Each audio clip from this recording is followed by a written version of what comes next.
I was gonna write a poem and then I was like, forget it. Thanks for your efforts, So I found all the poems I could that mentioned like water or cold or like ice or something. There really weren't that many of them. But you know, it was only a 5-minute limit anyway, so I figured what the heck. This first one's called Canada. Taking my cock out of Joni Mitchell's ass, I immediately regret what I have just done and wipe it against her sweater, as though this act will somehow obliterate the unseemliness of our preceding rut. She notices what I'm doing and looks away out the window with feigned casualness. I'm feeling a little anxious myself, a little nervous, and I blurt out, "How do you like driving that Lincoln Navigator?" She looks back over her shoulder and says, "I like it fine. Its seat is very comfortable." "Big, too," I say, as I zip up my jeans, careful not to catch my cock in its teeth before I shuffle out to a driveway I can skate away on. Almost silent, almost ignorant of the shame I have created in this country and also in the countries that border it.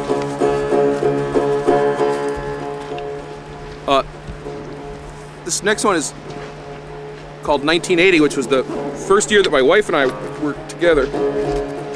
And it has references that only she'll understand, but it does mention water, so I thought it would be appropriate.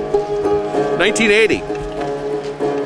Driving the car through the cold night back towards Alston and the semblance of heat it was after Thanksgiving. The sky rippled with stars that must have looked much as they did years before from the drowned towns at the bottom of the Quabbin. But we were not surrounded by water, just by cigarette smoke and laughter and coldness and the ghost of knowledge that not all our midnights would have the same clear edge this one did.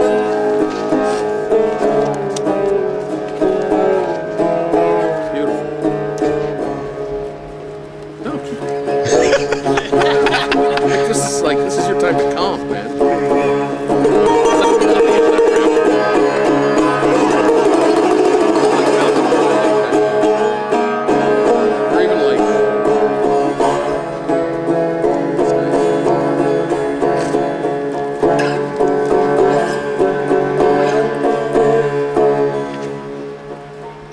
Kind of a nature poem. It's called Sun Valley, from when I lived out there in Idaho.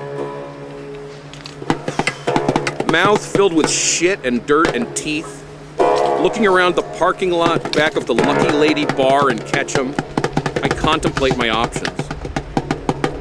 On one hand, I could return to the bar and either slink back onto my stool or try to sandbag the knucklehead who jumped me, or I could just pretend nothing happened. On the other, I could lay here for a while, appreciating the view and the sky. Or I could even get up and just walk back home. At least I guess I could. But man, it is cold tonight. And it's kind of comfortable lying here. I'm down below the wind, and this dirt's not all that hard.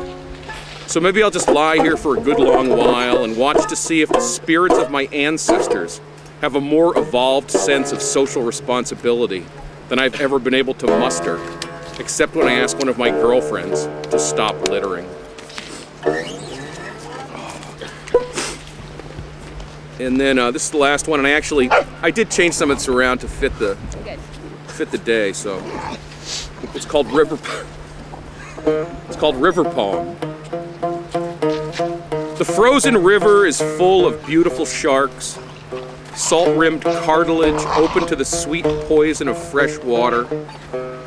Slits of black eyes glow with mesmeric promise of dark, forked futures beyond the actual reach of belief systems.